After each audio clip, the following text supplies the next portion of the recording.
मित्रांनो, संत कबीर यांचं खूप सुंदर दोहा आहे. तो असा की बुरा जो देखन मैं चला, बुरा न मिलिया कोय, जो दिल खोजा अपना, मुझसे बुरा न कोय.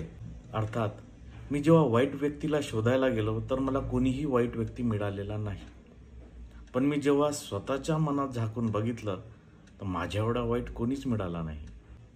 त्याचबरोबर पीर यांचा दुसरा दोहा असं सांगतो, जाती न पूछो साधू की, पूछो उसको ज्ञान, मोल करो तलवार का, पडे रहने दो मैन. अर्थात कोणत्याही साधूला त्याची जात विचारू नका, त्याला त्याचं ज्ञान विचारा, त्याचा अनुभव विचारा.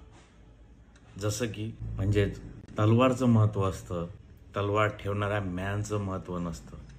मित्रांनो, सध्या चर्चेत असलेला असाच एक विषय म्हणजे बुद्धगया इथलं बौद्धगया विहार अर्थात महाबोधी टेम्पल.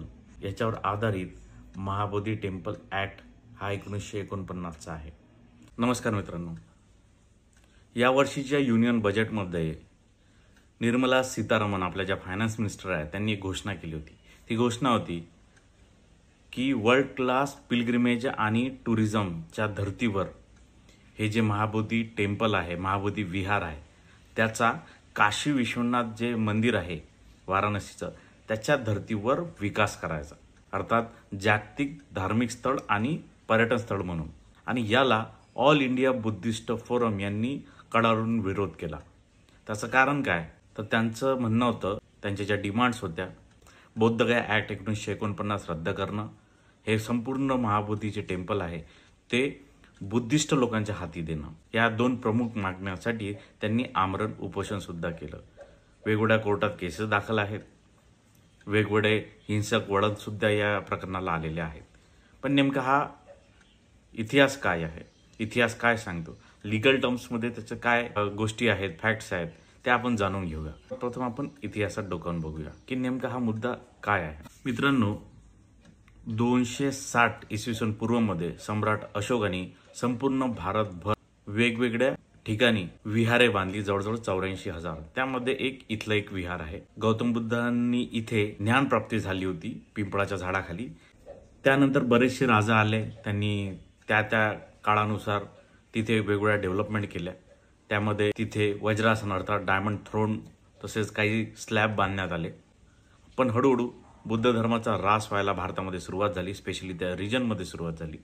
परिणामी 13व्या शतकात ते 16व्या शतकापर्यंत इथे बऱ्यापैकी बुद्ध धर्माचा ऱ्हास झाला.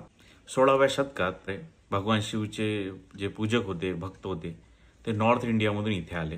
त्यांनी इथे एक मठ स्थापन केला. घमंडगिरी असं त्यांचं नाव सांगितलं जाते. त्याचे पूर्वज आजही तिथे त्याचं सगळं कामकाज तिथल्या मठाचं ते बघतात. आता काळानुसार तिथे असं झालंय की त्या काळात बुद्धिस्ट धर्म त्या रिजनमध्ये ऱ्हास झाल्यामुळं, नष्ट झाल्यामुळं इथलं पूर्ण कारभार हे हिंदू लोक बघायचे. एकेकाळी हिस्टॉरिकली खूप पूर्वी जर तिथे बुद्ध धर्म होता, आताच्या काही शतकांमध्ये तिथे हिंदू धर्माचा सुद्धा प्रचार आणि प्रसार झाला. आता तिथे वाद असा निर्माण झाला आहे की हिंदू धर्मांच्या मान्यतेनुसार गौतम बुद्ध हे विष्णूंचे अवतार आहेत. इतिहासामध्ये असे सुद्धा रेफरन्स आहेत की महात्मा गांधींनी डॉक्टर राजेंद्र प्रसाद यांना एक कमिटी स्थापन करून याच्यावर डिटेल माहिती असलेला एक रिपोर्ट बनवायला सांगितला होता.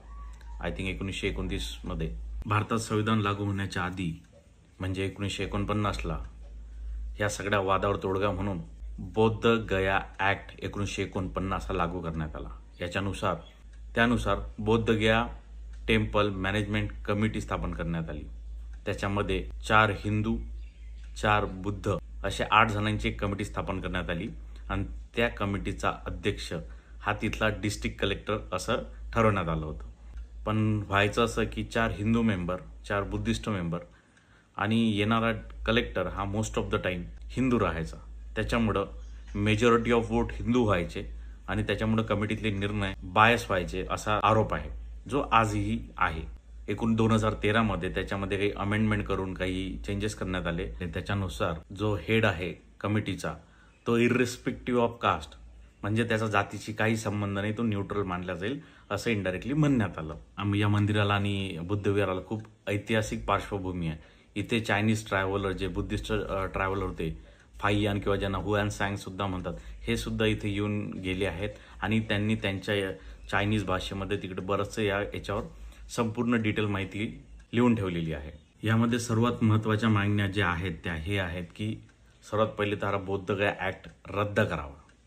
दुसरी महत्त्वाची मागणी आहे की ज्याप्रमाणे प्रत्येक धर्माला त्याचे रिलिजियस अफेअर जे धार्मिक गोष्टी आहेत त्या मॅनेज करायचा अधिकार आहे, त्याच धर्तीवर बुद्धांना बुद्धिस्ट टेम्पलचा संपूर्ण अधिकार द्यावा। हे सगळं बुद्धगया जे टेम्पल आहे बुद्ध लोकांच्या हाती द्यावं, त्यांना त्यांच्या रिलिजियस अफेअरमध्ये काय करायचं ते करू द्यावं। बौद्धगया ॲक्ट रद्द करून तिथे बुद्धगया चॅरिटेबल ट्रस्ट स्थापन करू द्यावी, जे सगळे बुद्ध लोक पाहतील असं त्यांचं म्हणणं आहे।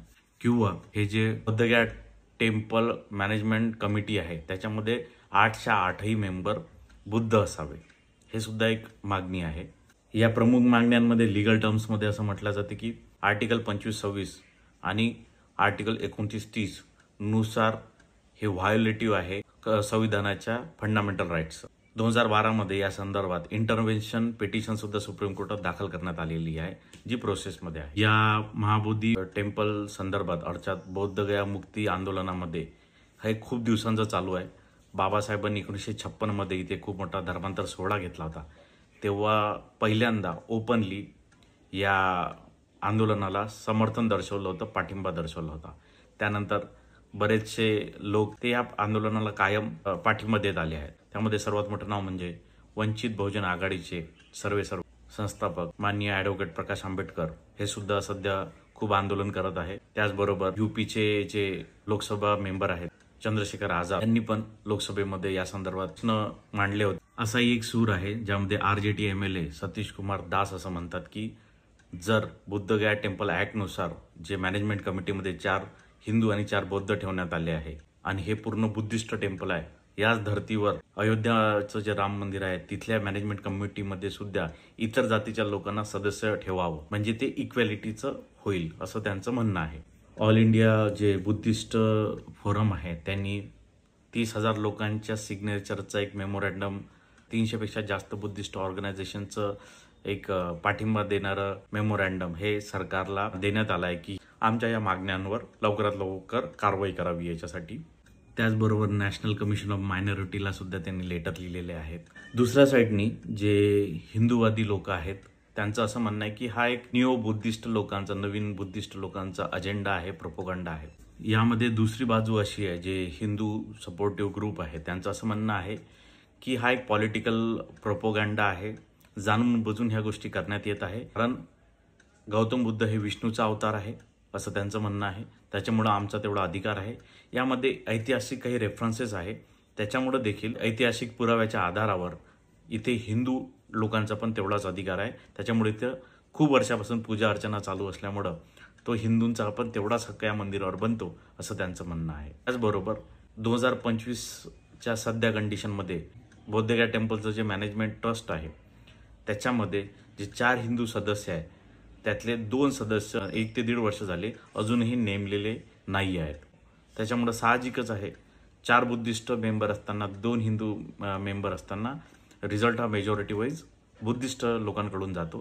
त्याच्यामुळं जे all India forum Buddhist forum आहेत त्यांच्या दाव्यामध्ये तथ्य नसल्याचं त्यांचं म्हणणं आहे। बरोबर हिंदू ॲक्टिव्हिस्ट लोकांचं म्हणणं आहे की इतके वर्ष झाले इथे बुद्धिझम आणि हिंदुइझम यांचं मिळून इथे सगळे रिच्युअल्स केले जातात, आजपर्यंत इथे काही वाद झाला नाही।